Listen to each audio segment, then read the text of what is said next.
Zur Weihnachtszeit locken viele Online-Plattformen und Läden mit Rabatt zu impulsiven Einkäufen. In den Verhaltenswissenschaften gibt es viele Strategien dazu, wie du bewusster und weniger impulsiv einkaufen kannst. Mein Name ist Geraldine Hollenweger, ich bin Doktorandin an der Abteilung Consumer Behavior und ich habe euch 4 Tipps mitgebracht, wie ihr bewusster und weniger impulsiv eure Weihnachtseinkäufe erledigen könnt.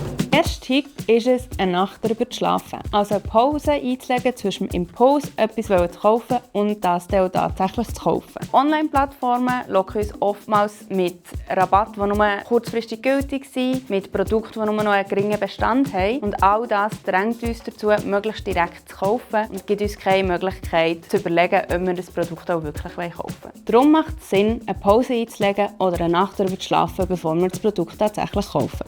Der zweite Tipp ist es, sich Reize wie Rabatt oder Sonderangebot weniger auszusetzen. Gerade die besinnliche Adventszeit bietet die Möglichkeit dazu, von den digitalen Geräten Abstand zu nehmen, einen Digital Detox zu machen, überfüllte Einkaufsläden zu meiden und mehr Zeit mit seinen Liebsten zu verbringen. So kommt man auch weniger in Kontakt mit den Reizen wie Rabatt oder Sonderangebot und kann denen darum auch besser widerstehen.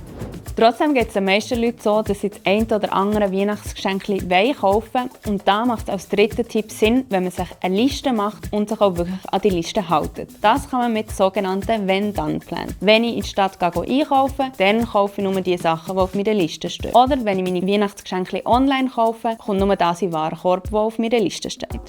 Vierter und letzter Tipp geht es um zukunftsorientiertes Denken. Das heisst, ich überlege mir, wird die Person, die ich beschenke, auch Ende Januar noch Freude an meinem Geschenk haben oder nicht. Meistens schenken wir etwas und wollen, dass die Person gerade beim Auspacken des Geschenks mega Freude daran hat. Für die beschenkte Person selber ist es aber wichtiger, dass das Geschenk ihr langfristig Freude macht oder sie langfristig einen Nutzen daraus ziehen kann. Jemandem ein Geschenk zu machen, wo die Person wirklich Freude daran hat, bedeutet immer Aufwand. Entweder hat man finanziellen Aufwand, also gibt Geld dafür aus, oder man hat zeitlichen Aufwand, weil man sich viel Gedanken dazu macht. Auf jeden Fall lohnt es sich für diesen Aufwand, dass man sich das auch bewusst überlegt und nicht einfach impulsive Entscheidungen trifft.